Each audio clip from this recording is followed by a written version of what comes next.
Hi, Achim Schloeffel and Mike van Splunteren from Innerespace Explorers. Hi. And today we would like to talk about the concept of the thinking diver. You know that this is one of the major concepts and sure. ideas behind Innerespace Explorers and our training.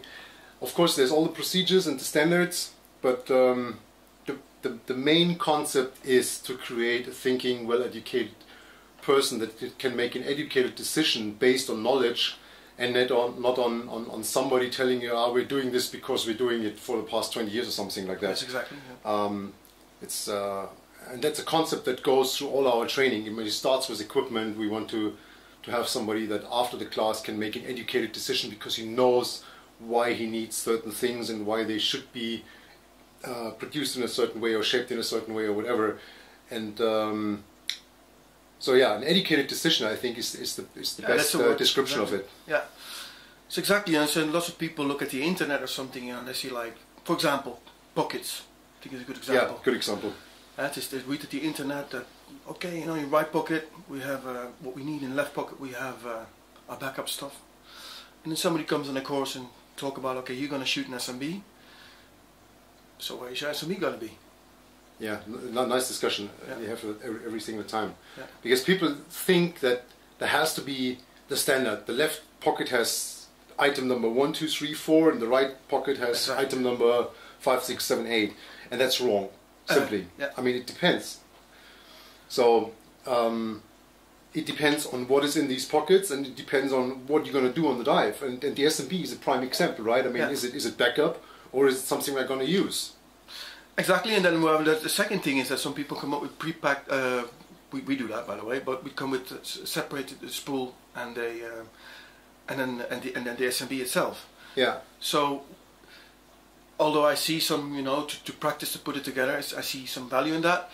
But in reality, you want to use an SMB when you need it, and you might need it for a reason, for a real reason. Especially if I use it as a backup. I mean, if I shoot, let's say, a lift bag. In deco dive and the boat runs over and it's coming back down. I mean, I want to get something back up on the surface as fast as I can. So I do not want to drift somewhere in 30 meters doing deco, watching my partner not getting lost, and then starting to get together these pieces and drop the bolt snap and figure, this is nonsense. Obviously, I want to have this in my left pocket then because now it's backup. Yes, exactly. And I want to have it in my right pocket because it's backup. Sorry for that.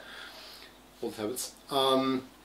So I want to get it out as fast as possible and be able to shoot it as fast as possible. So of course it's pre-packed. Yeah. So exactly. So this the thinking diver. So we don't want to have if you want to shoot an SMB, we need to be able to shoot an SMB ASAP. I always say on my courses, if you see my SMB going up, that means that we have an issue. That we can use this as because something's going on. I need to go up. And I need to shoot it as quick as possible. And we also have these 40 seconds. I mean, we usually say 40 seconds to shoot an SMB because that's what you have as a deep stop. So I can use these 40 seconds for something. And even if I use a second set of 40 seconds, like 40 seconds stay, 20 seconds rise, another 40 seconds, I have 80 seconds to shoot it. But nevertheless, I don't want to take out the lift bag and the spool and get it together. No. It's not going to happen. Yeah, so a few other examples.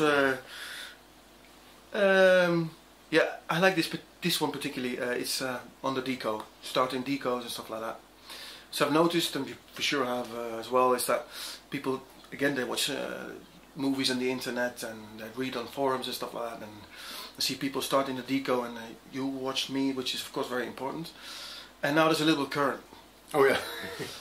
Yeah, so the whole group tries to maintain this triangular formation. Maybe even in some weird place, we'll talk about that later. And somebody's got to do everything to try to stay in position in front of the other guy. You watch me! Trying to back kick because the other one is in front of him. And yeah, of course, this is a moment that maybe, somebody else could look at him from another angle. Yeah. And proper positioning and adapting to the current. And adapting to the current. And not trying to get caught in this standard scenario. I have to be across from my partner. It's nonsense. Yeah. Exactly.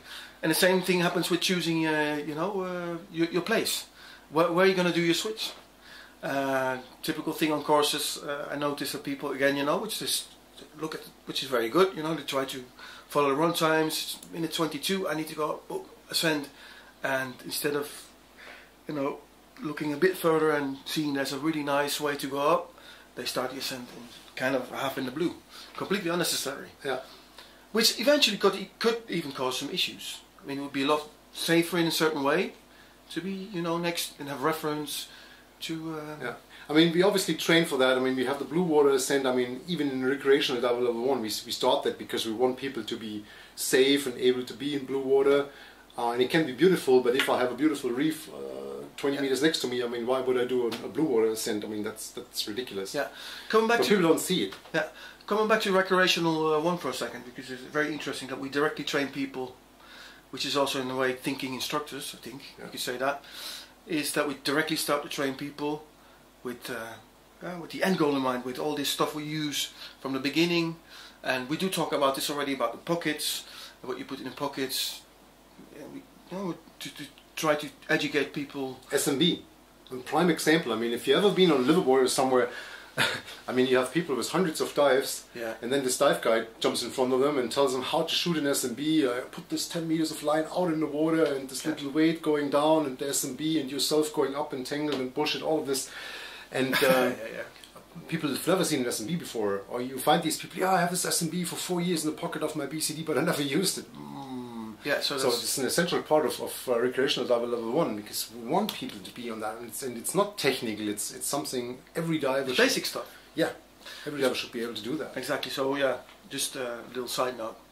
Okay, well, we're talking about the thinking divers here, and yeah, but another thing, for example, I've noticed on my courses, and for sure I've done the same thing, is this people in dry suits, and they're under deco. And of course, the trim is a very important thing for us, and we also want to look good in a certain way. However, you know, we look good. Exactly, we look good. But you know, emptying your dry suit on time and making sure that you don't shoot up to the surface are for sure more important than having good trim. Yeah.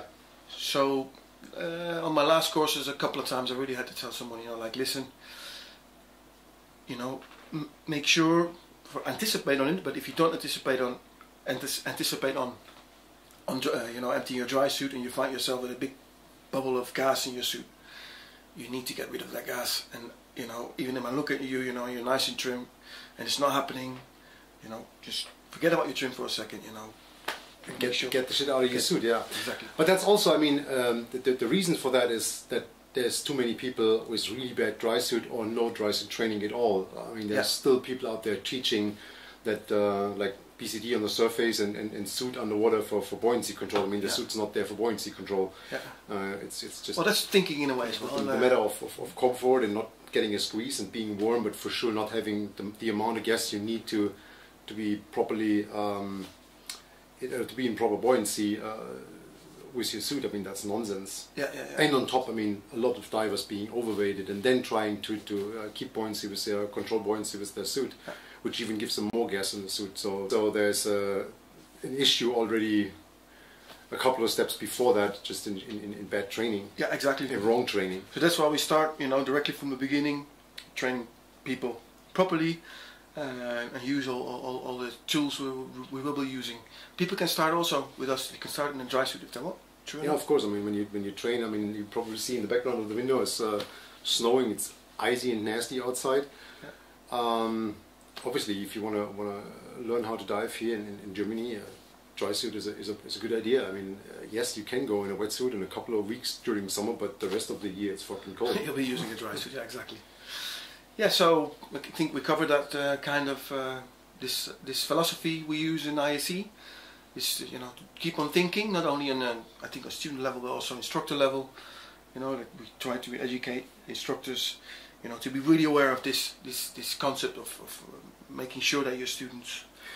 It's also about the value of what you teach, and it's a lot of feedback that we get. I mean, if you teach somebody a certain exercise, a certain skill, it's really important to understand why it is the way it is, right? I mean, it's a lot of all the videos that you see here, like why do we shoot an SMB the way we shoot it?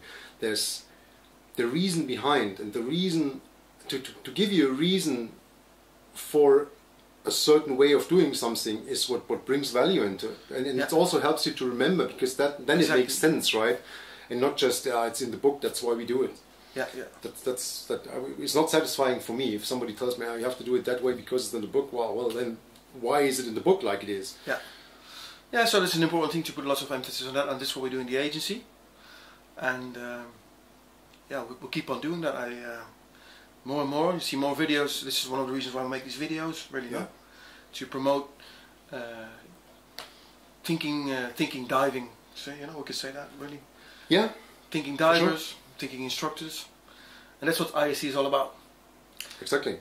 So, thanks for all your support, watching this video. I hope you like it. Subscribe to the channel, check us out on Facebook.